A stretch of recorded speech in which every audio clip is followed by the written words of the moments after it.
할렐루야. 반갑습니다. 오늘 성경 한 구절 말씀 읽고 말씀을 시작하고자 합니다. 히브리서 9장 27절. 한 번 죽는 것은 사람에게 정하신 것이요 그 후에는 심판이 있으리니. 여러분 다 믿으시죠? 하나님의 말씀은 불변의 진리입니다. 그러므로 이 말씀도 진리예요. 사람은 누구나 한 번 다 죽습니다. 어떤 분들은 병에 걸려서, 어떤 분들은 나이가 차서, 어떤 분들은 불의의 사고로 죽음을 맞이하게 됩니다. 어떤 형태로든 누구나 한 번은 죽는 것이 하나님께서 정하신 이치예요. 우리 한번 상상해 볼까요? 저 여러분들의 나이가 이제 연수가 차서 70, 80이 되었습니다. 이제 눈을 감을 시간이 얼마 남지 않았습니다. 그래서 사랑하는 자식들 또 손주들이 다 죽어가는 나를 보기 위해 모여들었어요. 그 자녀들에게 얘들아, 너희들도 알다시피 나는 예수님을 믿는 사람이야. 나는 주님을 열심히 섬겼다. 이제 주님 앞에서 설 시간이 얼마 남지 않았어. 마지막으로 너희들에게 당부하고 싶은 말이 있다. 너희들도 나처럼 주님 믿고 열심히 섬기렴. 그리고 천국에서 함께 만나자 하고 숨을 거둡니다. 이제는 장소가 바뀌어져요. 병원에서 천국으로, 하늘나라 법정으로 바뀌어집니다. 나는 이제 주님 앞에 서게 되었어요. 주님, 저는 주님 앞에 이날만 기다렸습니다. 주님 품에 어서 빨리 안기고 싶습니다 하고 주님께 고백합니다. 그런데 주님께서 나를 보시고 당혹스러워 하십니다. 너 누구니? 나는 너 모르는데? 네가 있어야 될 곳은 나의 품이 아니야. 나의 하늘나라가 아니야. 지옥이야. 예수님의 이 선포를 들었을 나의 모습은 어떠할까? 나는 지금껏 여지껏 예수님을 믿는다고 철석같이 믿고 있었습니다. 주를 위해서 얼마나 많은 일들을 감당한지 모릅니다. 그런데 예수님께서 그날에 나를 모르신다네요. 여러분 상상만 해도 등짝이 오싹해지지 않습니까? 저는 이것이 자칭 크리스찬이라고 생각하는 자들에게 주어지는 가장 슬픈 비극이자 종말이라고 생각합니다. 주님의 이 선언만큼이나 충격적인 선언이 어디 있을까? 오늘 본 말씀 보니까 그런 사람들이 많다고 말하네요. 그들은 예수님을 주여라고 불렀어요. 주님을 알고 있다는 의미죠. 그것도 무려 한 번이 아니라 두 번씩 불렀습니다. 주여, 주여. 이 말은 무슨 의미입니까? 주님에 대한 열심이 있었다는 뜻이겠죠. 여러분, 이 주여라는 단어는요, 선생님이나 존경할 만한 분을 부를 때에도 사용했습니다. 또한 제자들이 예수님을 부를 때도 사용되었던 단어예요. 오늘 본문 말씀의 흐름을 볼 때 그들은 단지 예수님을 선생으로 부른 것이 아니에요. 나의 하나님, 나의 주님이라고 부른 것입니다. 그런데 예수님의 대답은 단호하십니다. 너희는 천국에 못 가. 예수님, 그게 무슨 소리입니까? 저는 예수 그리스도의 이름으로 수많은 일들을 감당했잖아요. 주님께서 저에게 권능까지 주시지 않으셨습니까? 하고 따져 묻습니다. 그럴 수밖에 없죠. 지금 지옥행을 선고받았으니까요. 얼마나 시쳇말로 똥줄이 타겠습니까? 그런데 그들이 이렇게 예수님께 따져 묻는 것 자체가 벌써부터 잘못된 거예요. 왜지요? 영광스럽고 존귀와 위엄이 넘치시는 주님 앞에서 어떻게 자기 자신의 행위를 자랑할 수 있을까? 오히려 그 주님 앞에 섰다면 주님, 저는 죄인입니다. 저를 불쌍히 여겨주십시오 하고 두려워하여 엎드리는 것이 더 성경적이지 않을까? 이들은요, 뭔가 잘못 알아도 한참을 잘못 알고 있었어요. 여러분들이 잘 아시는 존 메가더 목사님은요, 수많은 사람들이 천국에 가지 못한 자들을 일으켜 자기 기만에 빠졌다라고 표현하고 있습니다. 기만이란 뜻이 무엇입니까? 기만, self-deception. 제가 인터넷 사전 찾아보니까요, 자기의 양심에 벗어나는 말이나 행동을 하면서 스스로를 속이는 일이라고 정의하고 있습니다. 자기의 양심에 벗어나는 말이나 행동을 하면서 스스로를 속이는 일. 자기가 믿는다라고 착각하는 것이죠. 여러분, 영적 자기 기만에 빠질 수 있는 함정에는 어떤 것들이 있을 수 있을까요? 여러 부분들을 살펴볼 수 있지만 저는 세 가지만 간단하게 여러분들에게 말씀을 드릴게요. 단순히 지적 동의에 의한 믿음을 가진 자들이에요. 여러분, 이들은 오랜 시간 동안 교회 안에 있습니다. 교회가 참 익숙해요. 예수님에 대해서 수도 없이 들었습니다. 하나님과 예수님에 대한 지식은 쌓여만 갑니다. 어지간한 성경 본문 말씀은 다 알죠. 그래서 내가 예수님을 믿는 것 같습니다. 그러다 보니까 교회를 열심히 섬기고 교회에서 하라는 거 이런 거 저런 거 또 섬깁니다. 직분도 받고 섬기겠죠. 또 흔히들 전도자들이 실수하는 내용 중에 하나인데요. 전도자들이 이렇게 전도하죠. 여러분, 하나님께서 여러분 사랑하시는 거 아시지요? 예수님께서 십자가에 달리셔서 죽으시고 부활한 거 아시지요? 제가 하는 기도문을 한번 따라해 보십시오. 그러면서 억지로 눈을 감게 하고 준비한 기도문을 따라 읽게 합니다. 아멘까지 하면 금상첨화. 이제 당신은 예수님 믿었습니다 하고 선언해 버립니다. 또 나는 특별한 어느 집회에 참여한 적이 있어요. 그때 신비한 경험을 합니다. 빛이 보입니다. 어떤 흰색 도복을 입으신 분이 저에게 말씀하셨어요. 나를 믿어. 내가 하나님이야.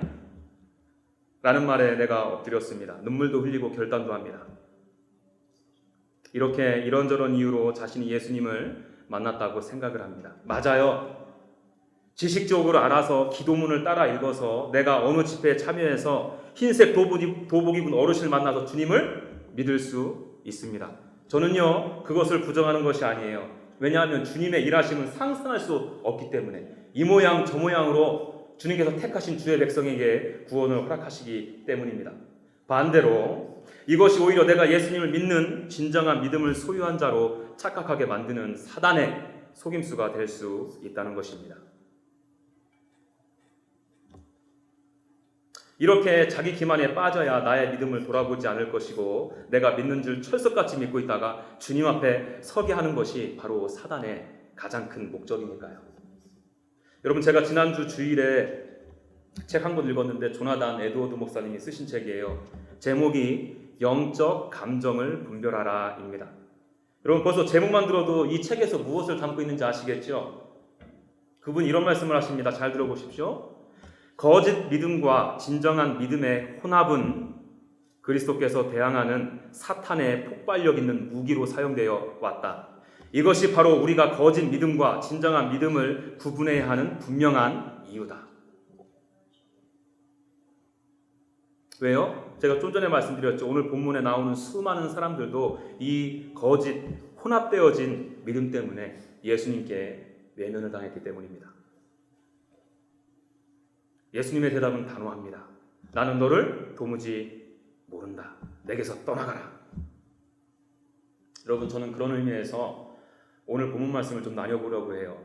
예수님께서 친히 오늘 본문 말씀을 통해서 누가 천국에 들어갈 수 있는지를 아주 정확하게 명확하게 말씀해 주시고 있기 때문입니다. 이 내용을 차례대로 살펴보길 원하는데 여러분, 바라기는 냉정하고 냉철하게 그리고 주님 앞에 정직하게 서기를 원하는 마음으로 말씀을 들었으면 좋겠어요. 나의 상태가 지금 정확히 어디에 있는지를 저와 여러분들이 점검해보는 시간을 갖기를 간절히 소망합니다. 자, 그럼 자기 기만에 빠져나올 첫 번째 점검표는 무언가 하면 나는 과연 아버지의 뜻대로 행하는가? 오늘 본문 말씀을 다시 한번 읽어보겠습니다. 21절 나더러 주여 주여 하는 자마다 다 천국에 들어갈 것이 아니요 다만 하늘에 계신 내 아버지의 뜻대로 행하는 자라야 들어가니라. 우리는 여기서 예수님의 이 영적인 자기 기만에 빠져나올 한 가지 질문을 발견하게 됩니다. 너무도 클리어해서 명확해서 굳이 설명할 필요가 없어요. 그것이 무엇이죠? 아버지의 뜻대로 행해야 한다는 것이죠. 여러분, 누가복음 6장에서도 이와 비슷한 사건이 소개됩니다. 예수님께서 이렇게 말씀하세요. 6장 46절 너희는 나를 불러 주여 주여 하면서도 어찌하여 내가 말하는 것을 행하지 아니하느냐. 이 말씀도 보니까 이 사람들도 주님의 이름을 무려 2번씩 불렀네요. 주님에 대한 열정이 있었나 봐요. 자기 자신이 예수님을 믿는다고 생각한 모양입니다. 그러나 예수님의 반문을 들어보십시오. 그런데 너희는 나를 그렇게 믿는다면서 내가 말하는 것은 왜 행하지 않니? 그러고도 네가 나를 믿는다고? 너는 나를 믿는 것이 아니야. 여러분들은 속으로 이 질문이 율법적인 질문 아니냐라고 생각하실 수 있어요. 아니, 분명 주님을 믿는 믿음으로 의롭다 칭해 주시고 구원을 허락해 주신다고 하셨는데 왜 이렇게 저 전도사는 행위를 강조하는가라고 반문을 던질 수 있습니다. 맞아요. 어떤 행위로도 구원을 얻을 수 없습니다. 오로지 예수 그리스도만이 구원을 얻을 수 있는 유일한 길입니다. 예수 그리스도를 믿는 자들만이 하늘나라에 들어갈 수 있어요.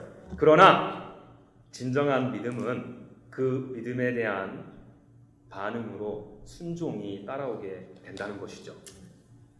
저와 여러분들이 잘 아는 양의 비유 아시죠? 요한복음 10장 26절 너희가 내 양이 아니므로 믿지 아니한도다. 이 말씀은 예수님께서 양들을 선택하신다는 말씀이에요.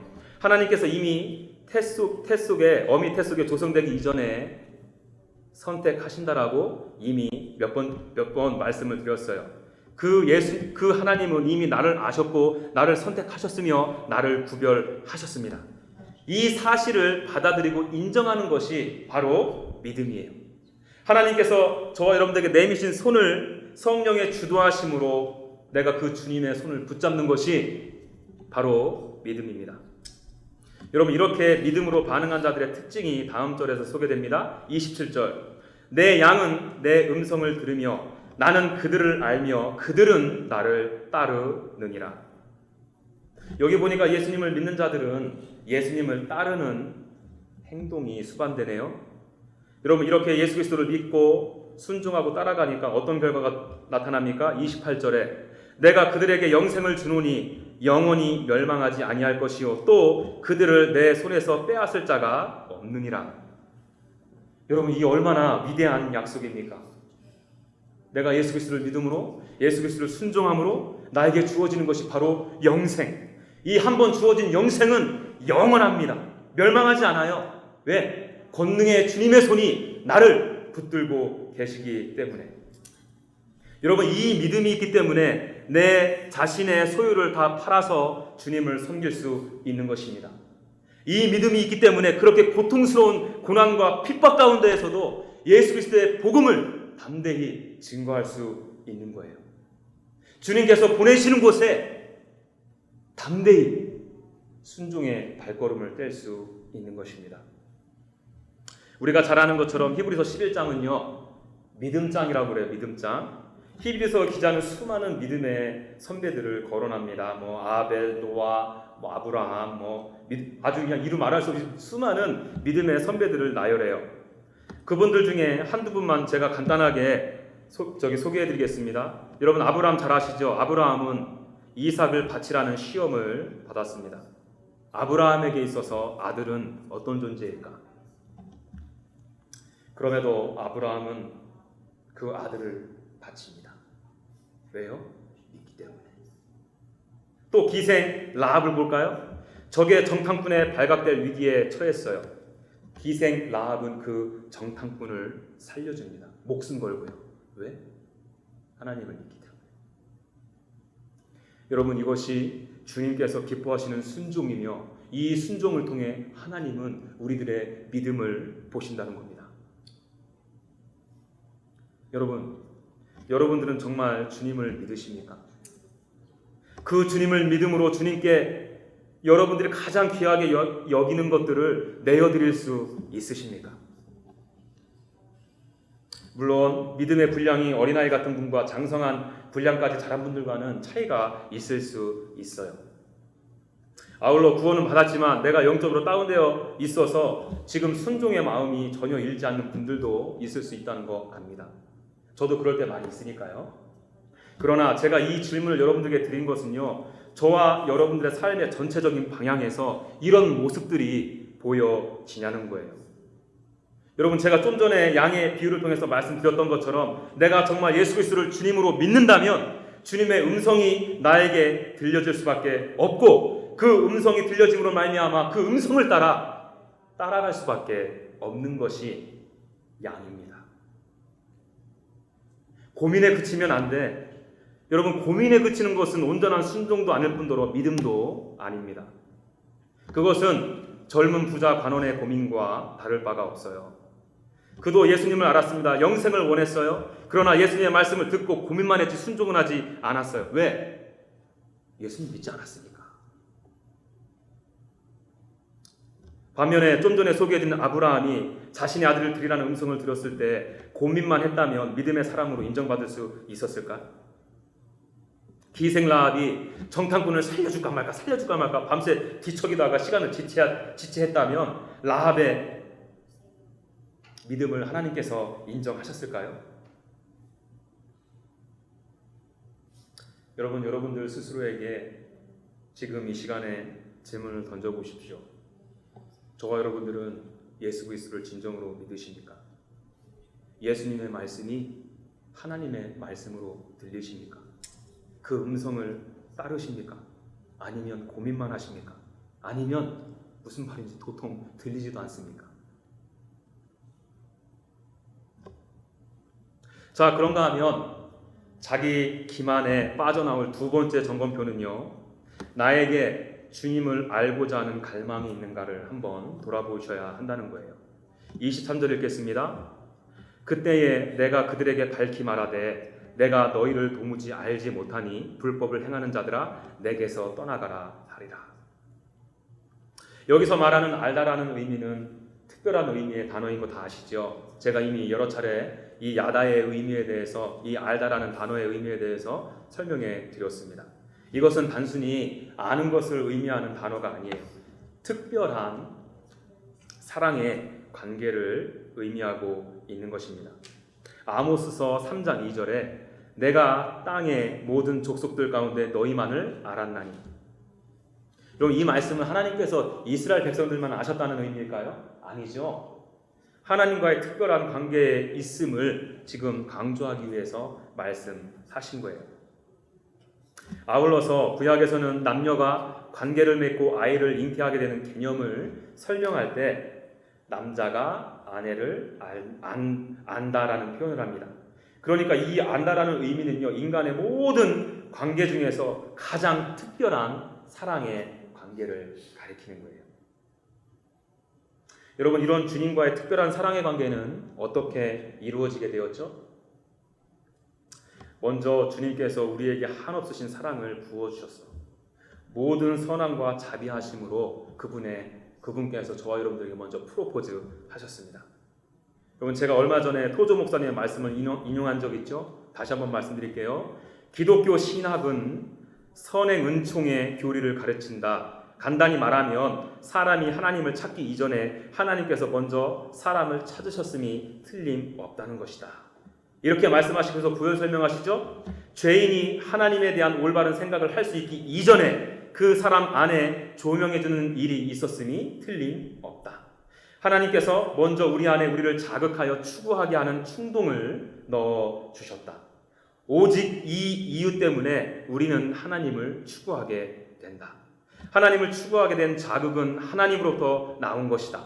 이 자극의 결과로 하나님을 가까이 따르게 되는 것이다.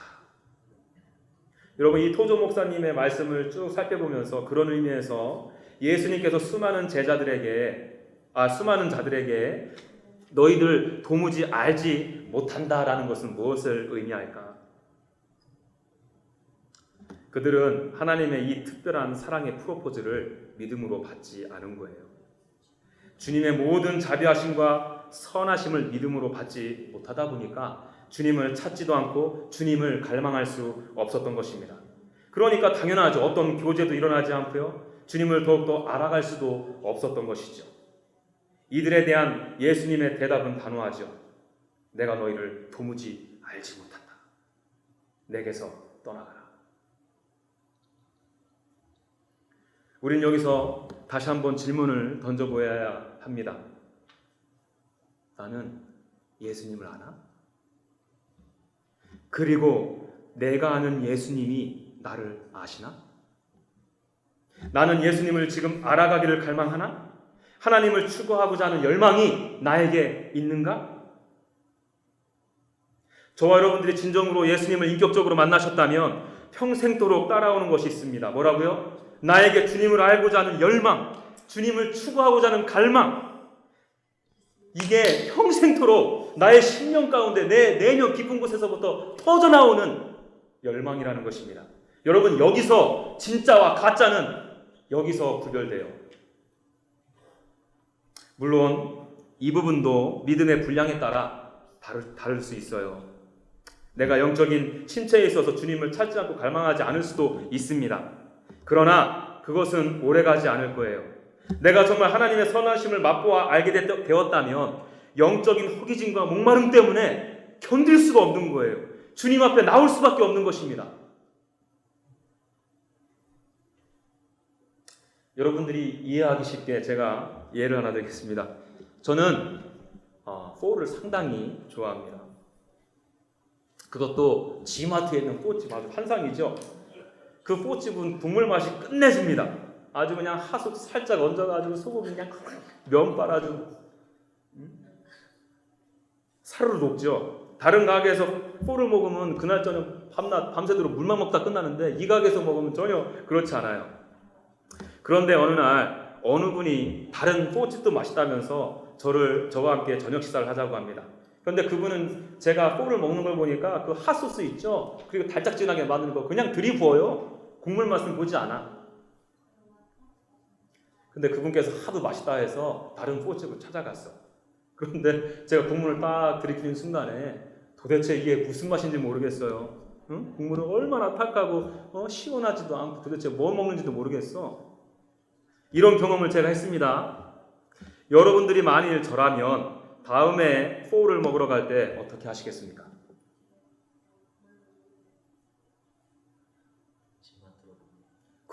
제가 너무 어려운 질문 드렸나요? 응?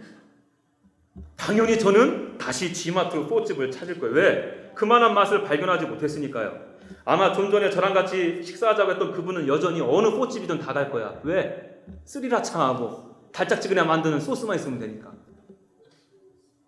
그분은 진정한 국물 맛을 못 봤으니까요. 여러분, 하다못해 일반 음식점의 맛을 보아도 이럴 텐데 저와 여러분들이 하나님의 아름다우심, 선하심과 모든 자비하심을 경험했다라면 세상이 주는 자극에, 세상이 주는 맛에 여기저기 기웃거리며 살아갈 수 있겠습니까? 그 세상이 주는 맛에 흠뻑 취해서 그렇게 오랫동안 살아갈 수 있을까? 물론 연약하니까 잠시 세상의 맛도 보고 싶기도 하겠죠. 그래서 잠시 찍어 먹고 싶을 때도 있겠죠. 그러나 이내 돌아오겠죠. 왜? 그분은 이 세상 어느 무엇과도 바꿀 수 없는 나의 하나님, 나의 주님, 아름다우신 분, 존귀와 위엄이 있으신 분이시기 때문에 그렇습니다. 여러분, 그분의 아름다우심과 인자하심과 자비하심은 끝을 알 수 없이 영원하신 분이에요. 가나안의 혼인잔치에서 나온 포도주처럼 맛보면 맛을 볼수록 더욱더 맛이 나는 하나님이십니다. 그러니 그분을 도저히 떠날 수 없는 것이죠. 떠나고 싶어도 떠날 수 없는 거야. 그분에게 돌아서고 싶어도 돌아설 수 없는 거예요. 겉사람은 후패하나 속사람은 날마다 새로워지는 것입니다. 그래서 우리 주님은 끝을 알 수 없으니까 맛을 보아도 항상 새로운 맛, 기쁨의 맛, 아름다운 것을 나에게 날마다 부어주시니까요. 우리 하나님의 아름다우심은 형용할 수도 없고 제한적이지도 않기 때문에 그렇습니다. 여러분들에게는 주님을 알아가고자 하는 갈망이 있으십니까? 겉으로 보여지는 모습 말고 여러분 내면 깊은 곳에서부터 주님을 향한 갈망, 하나님을 향한 열망 있으십니까? 여러분들이 잘 아시는 것처럼 저는 20대 후반에 주님께서 저를 만나 주셨어요. 여러분, 제가 예수님을 만나기 전과 후 가장 달라진 것이 있다면 주님의 말씀 앞에 순종하는 것이며 주님을 갈급해하는 마음이었다는 것입니다. 하나님께서 부어주신 사랑에 나처럼 더럽고 추악한 나를 선택하셨다니 놀라울 수밖에 없었어요. 그 은혜에 너무 감격스러워서 주님께서 원하신다는 생각이 드는 것마다 죄다 순종하려고 노력하고 저를 드렸습니다.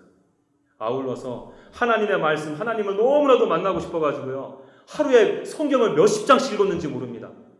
수많은 목사님들의 설교를 들었는지 몰라요. 타는 듯한 주님을 향한 목마름이 저에게 있었어요. 그런 후에 교회 다니시는 성도님들, 집사님들, 장로님들을 보면서 처음에는 의아했어. 몇 분 말고는 도무지 그런 모습들이 안 보이는 거야. 저는 그때는요, 순진해서 이거 성격이 다 다르니까 그런가 보다 했습니다. 아시는 것처럼 저는 성격이 되게 적극적이잖아. 그래서 그런 줄 알았어. 그런데 제가 하나님을 깊이 경험하면 경험할수록, 겸손한 마음으로 신학 공부를 하면 할수록 그것은 성격의 문제, 능력의 문제, 나에게 처해진 상황과 환경의 문제가 아니라는 것을 깨닫게 되었어요. 그것은 바로 믿음의 문제예요.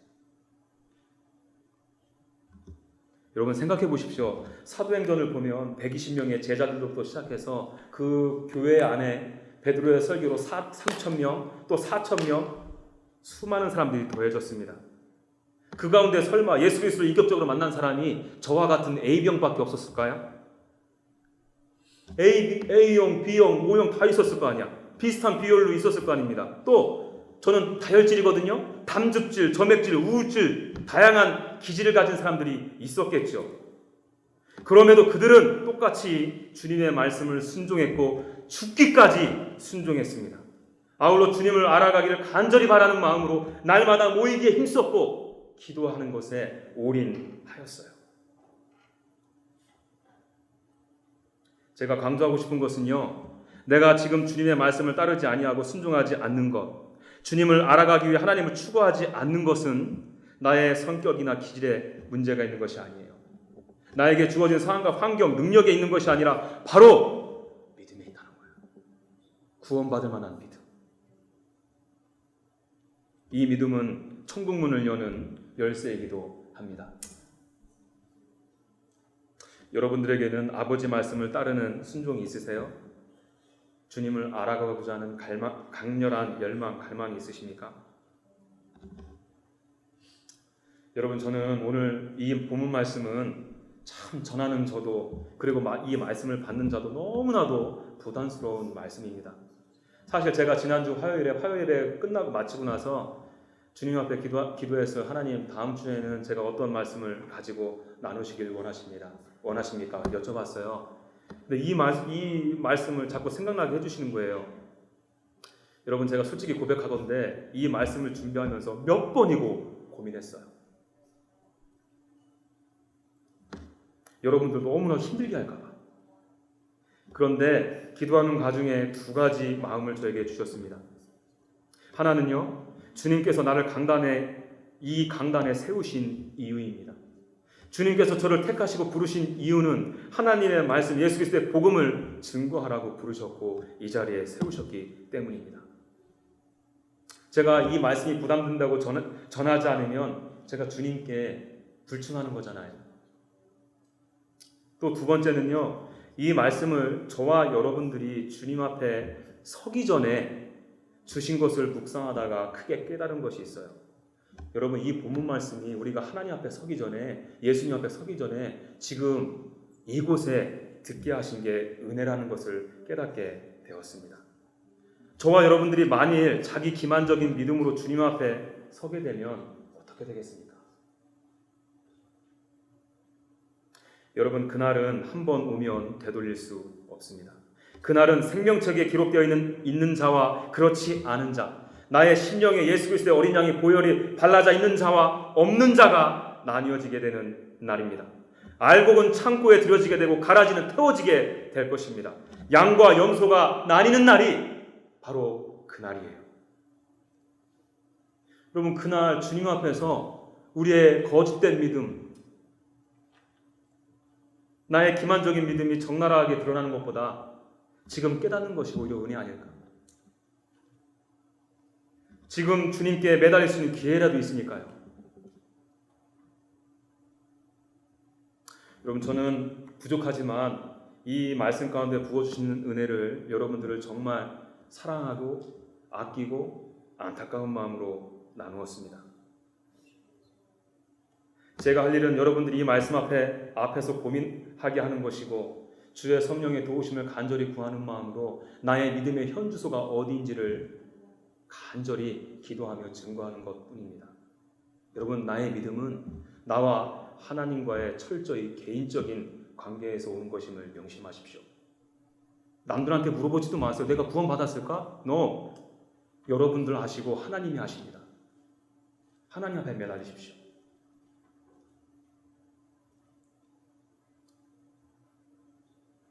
부디 바라기는 저는 이곳에 모이는 모든 주의 백성들, 하나님께서 너무나도 사랑하시는 백성들, 믿음으로 천국 문을 여시고 영광스러운 모습으로 변해서 하나님의 한없이 그 영광과 존귀와 위엄 앞에 그분을 평생토록 찬양하고 예배하고 경배하는 저와 여러분이 되기를 간절히 소망합니다.